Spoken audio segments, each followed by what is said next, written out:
पिछले एपिसोड में हमने देखा था कि मेंगई जब पानी से बाहर आई थी, टैन्यू उसे पत्थर के नीचे मरा हुआ मिला था। फिर जैसे ही वह जाने लगती है, टैन्यू बोलता है कि मुझे कोई नहीं मार सकता और उस पत्थर को तोड़कर बाहर आ जाता है। अब टैन्यू को जिंदा देख मेंगई खुश हो जाती है, लेकिन वह बुरी तरह जख्मी हो गया था। फिर टैन्यू बताता है कि म्यूरोन कुन के पास केवल फीटल रिल्म की कल्टीवेशन बेस है, इसलिए उसे पता नहीं चला कि मैं मरने की एक्टिंग कर रहा हूँ और मेरी फिजिकल बॉडी स्ट्रांग है, इसलिए मुझे कुछ नहीं हुआ। तभी मेंगई पर म्यूरोन कुन के पॉइजन का असर होने लगता है और वह धीरे धीरे बेहोश हो जाती है। यह देख टैन्यू समझ जाता है कि मेंगई को तुरंत ट्रीटमेंट की जरूरत है। फिर टैन्यू इसके लिए जरूरी सामान जुटाने लगता है, जिसके दौरान मेंगई अचानक से टैन्यू को किस करने लगती है। अब मेंगई के इस हरकत से टैन्यू भी एक्साइटेड हो जाता है, लेकिन असल में यह सब पॉइजन के असर से हो रहा था और मेंगई टैन्यू से कुछ ना करने की रिक्वेस्ट करने लगती है। अब टैन्यू भी उसकी बात समझ जाता है और कंट्रोल खोने के लिए खुद पर शर्मिंदा होने लगता है। तभी मेंगई बेहोशी की हालत में कहने लगती है कि मैं मरना नहीं चाहती, मुझे अपनी मदर को बचाना है और अपने फादर से बदला लेना है। उसकी ये बातें सुनकर टैन्यू समझ जाता है कि उसकी तरह मेंगई भी किसी मुसीबत में फंसी हुई है। अब टैन्यू तुरंत मेंगई पर अपनी पावर का यूज करने लगता है और उसके अंदर से पॉइजन को निकालने लगता है। इसके कुछ देर बाद मेंगई के अंदर से सारा पॉइजन निकल जाता है, लेकिन टैन्यू ने इसे जिस तरीके से निकाला था इसके बारे में मेंगई से नहीं बताने का डिसाइड करता है। फिर हम देखते हैं कि मेंगई का कुछ कपड़ा फटा हुआ है। तभी टैन्यू की नज़र उसके जख्मी पैर पर जाती है और वह तुरंत उसके ऊपर कपड़ा बांधने लगता है, जिसे मेंगई चुपके से देखने लगती है। इसके कुछ देर बाद मेंगई उठती है और जब अपने कपड़े को फटा हुआ देखती है, वह इस बारे में टैन्यू से पूछती है। तब टैन्यू कहता है कि तुम्हें यहाँ लाते समय कपड़ा पत्थर में फंसकर फट गया था। इसके बाद मेंगई टैन्यू को सॉरी बोलती है, क्योंकि उसकी वजह से टैन्यू भी खतरे में पड़ा हुआ है। तब इस पर टैन्यू कहता है कि तुम्हें बचाना मेरा कर्तव्य था। फिर टैन्यू म्यूरोन कुन के बारे में पूछता है। तब मेंगई बताती है कि म्यूरोन कुन के ग्रैंडफादर वहाँ बीस्ट डिवीजन के सेकेंड एल्डर हैं और म्यूरोन कुन खुद ड्रैगन लिस्ट में 10वीं रैंक पर है।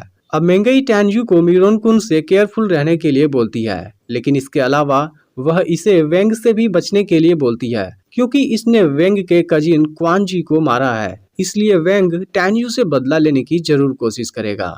इसके बाद टैन्यू ड्रैगन लिस्ट के 10वीं रैंक के बारे में पूछता है। फिर मेंगई उसे बताती है कि यह लोग काफी पावरफुल होते हैं। तभी टैन्यू को बोई के बेटे लियू रुलोंग के बारे में याद आता है और वह मेंगई से इसके बारे में पूछता है। तब मेंगई उसके बारे में बताती है कि उसे खुद लॉ एनफोर्समेंट एल्डर ने बड़ा किया है और इस समय लियू रुलोंग ड्रैगन लिस्ट में 3रे नंबर पर है। अब मेंगई समझ गई थी कि टैन्यू का उसके साथ भी कोई पंगा हुआ है, इसलिए वह टैन्यू को सेक्ट में एक्स्ट्रा केयरफुल रहने के लिए कहती है, क्योंकि वहां पर इसके तीनों दुश्मन मौजूद हैं। अब दोनों उसी जगह पर रात बिताते हैं। सुबह में टैन्यू ने मछली पकाया होता है और वह मेंगई को खाने के लिए देता है, लेकिन इसी दौरान मेंगई को अपने मदर की याद आ जाती है और इस बात से वह काफी इमोशनल हो जाती है। इसके बाद मेंगई सेक्ट के लिए जाने लगती है, लेकिन उसका पैर जख्मी होता है, इसलिए टैन्यू उसे उठाकर ले जाने की बात करता है, लेकिन मेंगई उसे मना कर देती है। फिर वह जैसे ही चलने की कोशिश करती है, वह गिरने वाली होती है, लेकिन टैन्यू उसे पकड़ लेता है और उसे अपनी बाहों में उठाकर ऊपर आ जाता है। फिर वहां से टैन्यू मेंगई को अपने ब्लड स्पिरिट लायन पर लेकर सेक्ट की तरफ जाने लगता है। इस दौरान मेंगई टैन्यू से पूछती है कि तुम्हारी कल्टीवेशन स्पीड एक आम इंसान से तेज क्यों है। तब टैन्यू कहता है कि मेरी कल्टीवेशन मेथड सबसे अलग है और केवल मैं ही इसे कर सकता हूँ। अब कुछ समय बाद दोनों हुआंगफू सेक्ट के एंट्रेंस पर आ जाते हैं, जहाँ कुछ स्टूडेंट मेंगई को टैन्यू के बाहों में देख हैरान होते हैं, क्योंकि सबको पता है कि म्यूरोन कुन मेंगई को पाना चाहता है। फिर मेंगई टैन्यू को डीकन के पास चलने के लिए कहती है, जहां से उसे अपना आइडेंटिटी टोकन मिलेगा। अब दोनों डीकन के पास जाते हैं और मेंगई डीकन को टैन्यू के बारे में बताती है। इसके बाद डीकन टैन्यू का आइडेंटिटी टोकन जनरेट कर देता है, जो सीधे उसके सोल से कनेक्ट होती है, यानी कि डीकन इसकी मदद से उसके लाइफ और डेथ के बारे में जान सकता है। अब टैन्यू सेक्ट के आउटर गेट का ऑफिशियल मेंबर बन जाता है। इसके बाद डीकन दोनों को हुआंगफू रिल्म के अंदर भेज देता है। अब टैन्यू मेंगई के साथ एक जगह पर आ जाता है, जहां मेंगई टैन्यू को होली गेट, फेरी गेट और इनर गेट को दिखाती है। इसके बाद टैन्यू मेंगई को लेकर उसके रूम पर आ जाता है, जहां एक आदमी इनको देखने के बाद म्यूरोन कुन को इन्फॉर्म करने चला जाता है।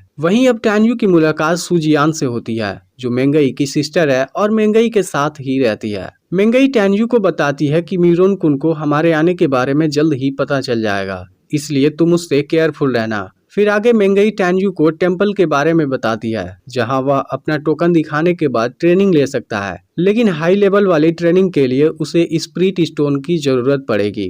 अब टैन्यू उसकी सारी बातें समझ जाता है और पूछता है कि फायर पाउडर की शॉप कहाँ पर है। फिर मेंगई बताती है कि फायर पाउडर वाली शॉप इनर गेट के अंदर है, लेकिन उस जगह सिर्फ वही जा सकता है जो फिटल सोल रिल्म तक पहुंच गया हो और इनर गेट का मेंबर हो। इसके बाद टैन्यू यहाँ से जाने लगता है। तभी मेंगई बताती है कि 25 दिन बाद आउटर गेट के ग्रेट एल्डर कोई इम्पोर्टेंट अनाउंसमेंट करने वाले हैं, जिसे सभी स्टूडेंट अटेंड करेंगे। अब टैन्यू इस समय काफी वीक हो गया है और इस जगह उसके 3 दुश्मन मौजूद हैं, इसलिए वह कहीं छुपकर कल्टीवेशन प्रैक्टिस करना चाहता है। अब टैन्यू सीक्रेट रिल्म वाली जगह पर आ जाता है और सुयू वैली के अंदर जाने का डिसाइड करता है। तब सीनियर उसे वहां जाने से मना करते हैं क्योंकि वह जगह बहुत ही खतरनाक है और टैन्यू अभी फिटल सोल रिल्म की लेवल पर भी नहीं पहुंचा है। लेकिन टैन्यू नहीं मानता और स्पिरिट स्टोन देने के बाद अंदर जाने लगता है। लेकिन तभी वह अपने पीछे कुछ लोगों को देखता है, जिसमें से 4 स्पिरिट फिटल रिल्म के 8वीं लेवल पर होते हैं और एक 9वीं लेवल पर होता है।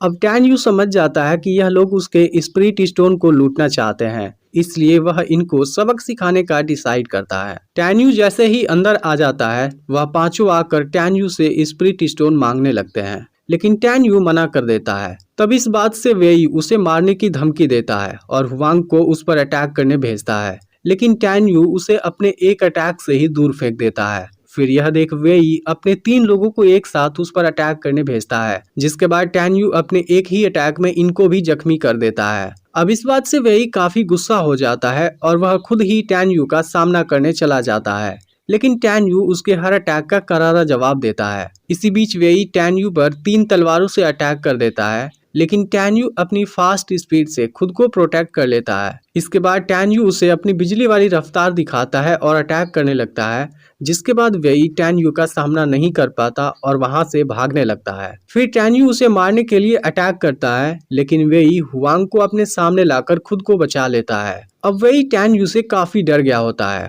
और फिर से भागने की कोशिश करता है, लेकिन टैन्यू उसे बुरी तरह जख्मी कर देता है। फिर वेई कहता है कि मैं सीनियर लिंग हू का ब्रदर हूँ, अगर मुझे कुछ हुआ तो लिंग हू तुम्हें नहीं छोड़ेगा, क्योंकि वह इनर गेट के चीफ एल्डर का ग्रैंडसन है और उसकी पावर भी तुमसे ज्यादा है। लेकिन जो कोई भी टैन्यू को परेशान करता है वह उसे जिंदा नहीं छोड़ता, इसलिए टैन्यू पर वेई के किसी भी बात का असर नहीं होता और वह उसे तुरंत वहीं मार देता है। इसके बाद वेई के आदमी लिंग हू के पास जाते हैं और बताते हैं कि स्पिरिट फीचर रिल्म के 7वें लेवल वाले एक लड़के ने वेई को मार दिया है। यह सुनते ही लिंग हू हैरान हो जाता है, उसे यकीन नहीं होता कि 7वें लेवल वाला कोई लड़का ऐसा कर सकता है। फिर भी उसने लिंग हू के भाई को मारा है, इसलिए वह टैन्यू को खोजने ये टियान को भेजता है। दूसरी तरफ म्यूरोन कुन का आदमी उसे मेंगई और उसके साथ वाले लड़के के बारे में बता देता है। यह सुनकर म्यूरोन कुन भी काफी हैरान होता है, क्योंकि उसने खुद अपनी आंखों से टैन्यू को मरा हुआ देखा था। लेकिन अब म्यूरोन कुन फिर उसे मारने का डिसाइड कर लेता है, क्योंकि वह किसी भी कीमत पर मेंगई को अपना बनाना चाहता है। तभी उसका आदमी कहता है कि आपको परेशान होने की जरूरत नहीं है, हम लोग उसे पकड़ लेंगे। इधर मेंगई को टैन्यू कहाँ है इसके बारे में कुछ पता नहीं है, इसलिए वह उसकी चिंता करने लगती है। अब म्यूरोन कुन के आदमी कई दिनों से टैन्यू को खोज रहे हैं, लेकिन टैन्यू इन्हें कहीं भी नहीं दिख रहा। तभी हम टैन्यू को देखते हैं, जो अब स्पिरिट फिटल रिल्म के 8वीं लेवल पर पहुंच गया है, और अगर वह 9वीं लेवल पर पहुंच जाएगा तब होंग मेंग की पहली लेवल वाली बॉडी कंप्लीट हो जाएगी, जिसकी मदद से वह लिंग हू को आसानी से हरा सकता है। तभी टैन्यू को ग्रेट एल्डर के होने वाले अनाउंसमेंट के बारे में याद आता है, इसलिए वह तुरंत यहाँ से जाने वाला होता है, लेकिन तभी उसे कुछ दिखाई देता है। अब इसका अगला पार्ट भी बहुत ही जल्द अपलोड होगा, इसलिए चैनल को सब्सक्राइब करके नोटिफिकेशन को ऑल पर सेट कर लेना, और पिछला पार्ट मिस हो गया हो तो लेफ्ट वाली वीडियो देख लेना।